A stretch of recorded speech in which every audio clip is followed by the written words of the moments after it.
এবার তার সাথে কিন্তু হট্টক হয়, হট্টকের পরিপ্রেক্ষিতে এই ধরনের ঘটনার সূত্রপাত হয়েছে বলেই আমাদের কাছে প্রতীয়মান হয়েছে।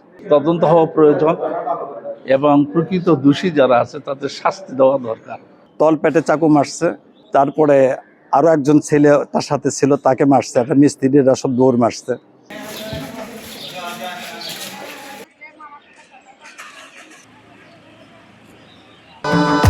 ভবিষ্যৎ হোক নিরাপদ, বিনিয়োগ হোক বিশ্বস্ত, আর আমার পছন্দ সল্ট বে। ওয়েলকাম টু সল্ট বে।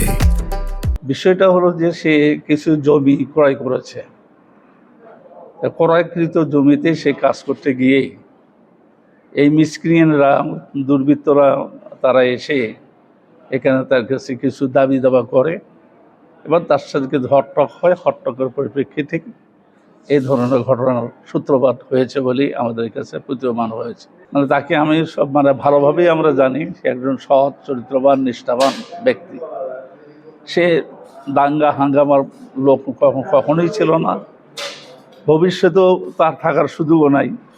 তো এখন এই অবস্থায় তাকে আমি যতদূর জানি সে নিরীহ এবং শান্তশিষ্ট ভদ্রলোক, মানুষের সাথে ঝগড়াঝাটি সে পছন্দ করতেন না বলেই আমার জানা। জানি না কপালের ফের আল্লাহ পাক হয়তো তার মধ্যে এর মধ্যে কী কল্যাণ রেখেছেন তা তিনিই ভালো জানেন। এখন এই দুর্ঘটনার শিকার সে হয়ে গেল। তারপরে এই যে অনাকাঙ্ক্ষিত ঘটনা, এই ঘটনা মানে তদন্ত হওয়া প্রয়োজন এবং প্রকৃত দোষী যারা আছে তাদের শাস্তি দেওয়া দরকার। যিনি মারা গেছেন তিনি আমার ভাইয়ের আর হচ্ছে জামাই, দ্বিতীয় জামাই। সে একজন হাফেজ মানুষ, একজন আলেম মানুষ, একটা মসজিদের খতিব। আবার উনি পাশাপাশি পাসপোর্ট অফিসের সাথে একটু ব্যবসা করেন, মানুষকে পাসপোর্ট তৈরি করে দেন। এইভাবে কষ্ট করে পোষা কামাই করেই এই আস্তে আস্তে একটু করে একটু জায়গা কিনছিল। সে জায়গার কাগজপাতি তার সম্পূর্ণই কমপ্লিট এবং তারা মাপেও দিয়েছে। দেওয়ার পরে আবার দেখা যাচ্ছে তাই যখন ওই জায়গাতে করতে গেছে, হঠাৎ করে আসেই মনে করেন যে তাকে ট্যাপ করছে, তলপেটে চাকু মারছে, তারপরে আরো একজন ছেলে তার সাথে ছিল, তাকে মারছে, একটা মিস্ত্রিরা সব দৌড় মারছে। এইভাবে তাকে আঘাত করা হয়েছে। আসলে যদি তাদের অন্য থাকতো তাহলে তারা জায়গা মাপে বার করে কেন দিল না? সাইফুল ভাই ওখানে জায়গা কিনছিল, জায়গা ওখানে সে প্রাচীন তুলতে গেছে। তোলার পরে ওখানে ওনারা আসে অতর্কিতভাবে হামলা করছে।